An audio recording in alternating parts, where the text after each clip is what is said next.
Hello everybody, welcome back to my channel. It's me, Kim. Okay, so today I am doing it's a carb bang or whatever you want to call it.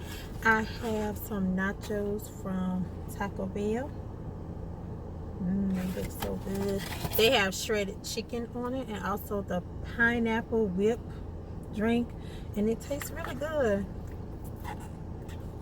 It's a pretty good drink. Well, that's the new drink. So we're going to get into this carving and we're going to talk. So I did read Keesha and Jeremy's book called Q the Relations. I wasn't going to read it, but my sister was like, do you want to read it? So she bought it and she sent it to me. It is in ebook. That's good. Oh my. It has pico, sour cream. I took off the guac, shredded chicken, cheese. That's really good. They just brought this box back, by the way. Well, yeah, so I read Q the Relations. Now, I feel like, and I'm not going to bash them or anything, well, try not to, but I'm going to be honest. Technical difficulties. So Q the Relations was supposed to be like a realistic account of their relationship and everything that they have been going through up to this point. They tell you about how they met, and it seems like they both met at a time where they really weren't looking for anything serious because they had gotten out of bad relationships. Jeremy does say that in the past, you know, he's been a womanizer and he was kind of trying to find himself so he could be better for the next woman. Keesha was saying how she had gotten all these bad toxic relationships with women and she wanted a relationship with a man but wanted to take her time. But she DM'd, they went to high school together. She ended up DMing him, and he was saying that he would be back in Atlanta, like the next day or in a couple of days, and that's how they hooked up. Since that very first day, he moved in. He has not left her home. Now, my problem is that, yeah, y'all knew each other from high school. Y'all were friends. But he moved into your house the very first day he was back into Atlanta, and he never left. But then in the book, she also says that they were not in a committed relationship until 7 months had gone by. So this man was living in your house for 7 months without being in a committed relationship with you.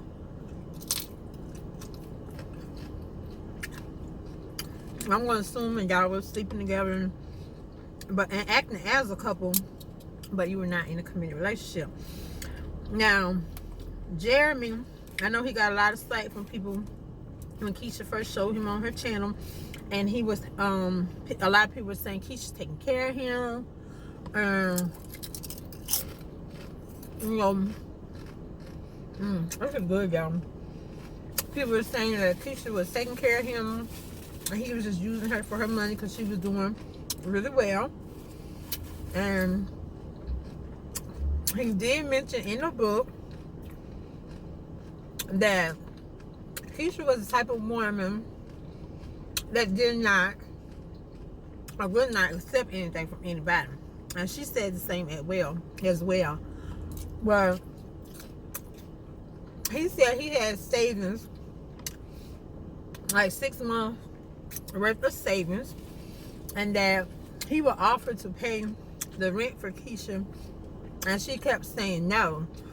So after, you know, him offering a couple of times and she was saying no, he just started going to the rental office and paying the rent himself because he was not going to be living off of a woman. I don't believe that.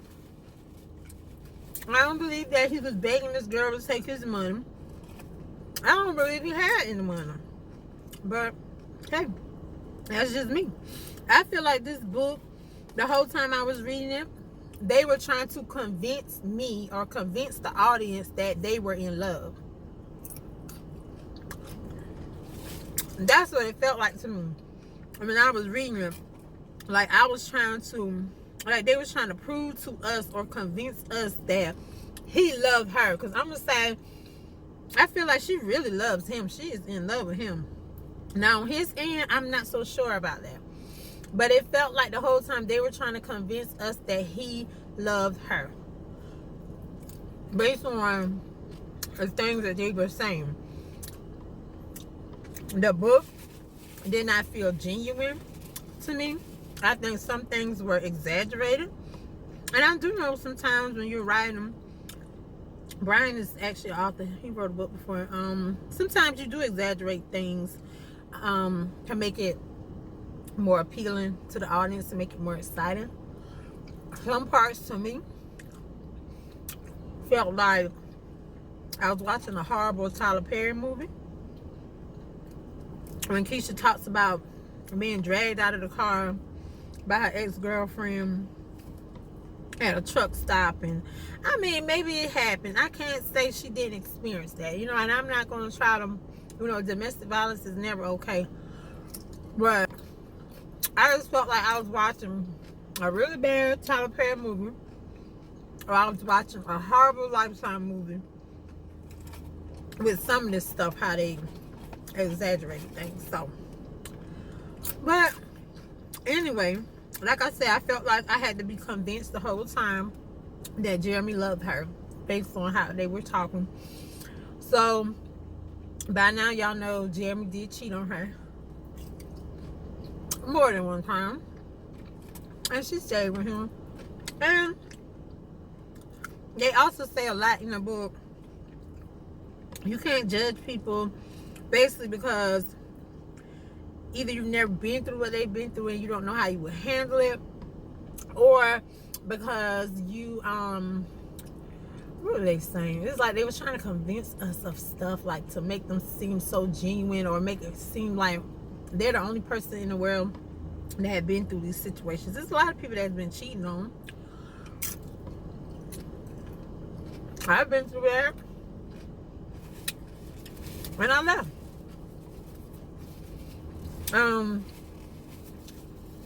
Keesha had stayed with him, and I felt like the book was only written to get ahead of the current situation they are dealing with, which is Jeremy has a son by another woman.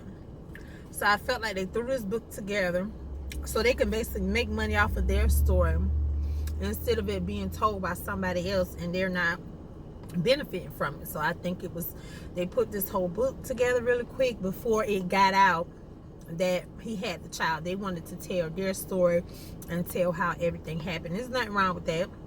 You may as well make money off of yourselves, because I'm sure other people will. Other people will exploit your life to make money. So I think they were just trying to get ahead of the story and put out how they felt about it.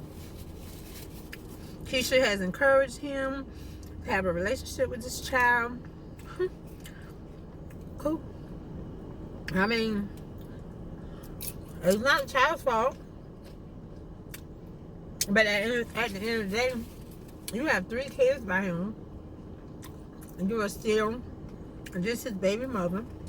He has not proposed marriage to you that I know of, because at the end of the book, it did mention he's ready to stand on his, get on one knee as a man, and he hopes he hears a yes. So I'm thinking he is going to propose to her if it hasn't happened already. But my thing is, why did it take 4 kids, 3 by Keesha, 1 by this other woman, and all this drama? He's cheated with other women besides the woman that got pregnant. But why did it take all of that for you to say, I'm ready to man up and I'm going to marry her? Now, he did blame, in the beginning of the book when they were kind of building up to everything, he did blame like some of his behaviors, not knowing how to treat women, on the fact that his biological father was not there for him. And I guess saying he never seen a whole lot of healthy relationships because I guess his friends and stuff, they all basically did the same thing. Like, have women, cheat on women, brag about the different women they can get and who they've been with. So he said that's what they do. Oh, yeah.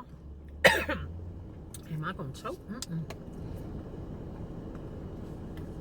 Now, I do know that some of our stuff growing up, how we grew up, does affect us as adults and does shape us into who we are. However, you know right from wrong, and I'm not going to sit here and accept that because it seemed like they gave a lot of excuses for his behavior. I'm not going to sit here and constantly accept the fact that you being a little boy growing up without your dad and not seeing healthy relationships over and over and over is the reason why you're cheating.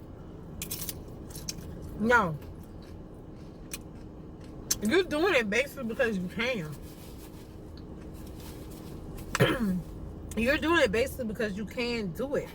And a lot of men are going to admit that they try to come up with all these excuses as to why they cheated.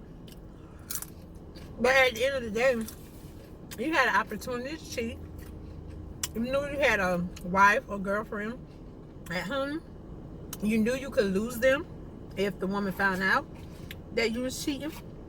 And you still chose to cheat. And I'm not going to blame that on your childhood. You know right from wrong. By now, you know right from wrong. Women stop accepting it as an excuse all the time. You're a grown man. You know better. So, but it's like they came up with excuses or reasons why Jeremy was cheating and doing these things. Just like the blame was placed on the fact that Keesha was pregnant with the twins. It was a high-risk pregnancy, and the doctor said, you know, they couldn't be intimate until they delivered because of the risk. He didn't have to go sleep with somebody else. He knew she was pregnant. That's not an excuse. And I felt like she accepted that as a reason why, oh, I was neglecting him. I wasn't thinking about his needs. That's not a reason to go and cheat. You are not the reason why he cheated. He has always been a cheater. He has always been a womanizer. He said that earlier in the book. You being pregnant and not being able to cater to his sexual needs did not go and make him cheat. He cheated because he wanted to cheat. Period. So, it seems like Keesha is a little gullible. She kind of played right along into this narrative. She's making a lot of excuses for Jeremy. I feel like, and again, y'all, all this is my personal opinion about the book. Yeah, it just seemed like it was a whole bunch of excuses. So, we're probably going to get married now. And according to her, I guess she's going to have her happily ever after. I mean, everybody's happily ever after is different. So, if that's her, oh, this is what I was going to say. He was saying how his friends, that's what they did. He was around a whole lot of men. They talk about, you know, the girls they get, they boast about it and brag and stuff like that. So I want to know, because he said he's grown as a man and all that, since all this stuff has happened, is he going to change the friends that he has been hanging around? Because you can't say you changed and you continue to do the same things you were doing before. Hanging with the same people, going to the same environments. That's not going to help your relationship. So what are you going to do different? Especially knowing that all your friends did that and you're changing your lifestyle. So, but yeah, that's basically what the whole book was about. It was a build up to this big secret that is now out. Jeremy has a son outside of the relationship. He's a few months older than Jury, which is the baby Keesha just had like a month or so ago. And now, I guess they're going to be married. This food was so good. I'm just going to end this by saying, women, I'm not perfect. My relationship is not perfect. I have been through things in my life. Don't let a man make you feel like love is supposed to hurt. It does not take for him to hurt you and drag you through the mud for him to realize your value, for you to realize your value, and for you to learn your worth. It does not take for you to be hurt. Love should never hurt. And if you're with somebody that's constantly hurting you over and over again, they do not care about you. You may be beneficial to them in some type of way. Like, I feel like for Jeremy, I'm not going to say he doesn't hurt her, but with my experience, love isn't supposed to hurt. So I don't know what you call what they have. I'm not going to try to take away from what she's feeling, and she's, said he's her king and he's her forever. That may be true. But me personally, I just couldn't accept all that. I'm not going to take all that. I'm not going to tolerate that. You doing whatever you need to do and then trying to blame it on me to make it look like I was the cause of it. No, you did it basically because you wanted to do it. Point blank, period. That's it. So, yeah, I'm just end this by saying love shouldn't hurt. Everybody's relationship is different. Everybody has to make their own personal choices for themselves as to the kind of life and relationship that they want. But if you continue to let things like that happen, that's your story right there. It'll happen again and again and again. If they feel like they can get away with doing it again, they'll do it. So I'm just gonna end my video on that note. Y'all don't forget to like, comment, and subscribe. Stay blessed, and I'll see you back on the next one. Bye.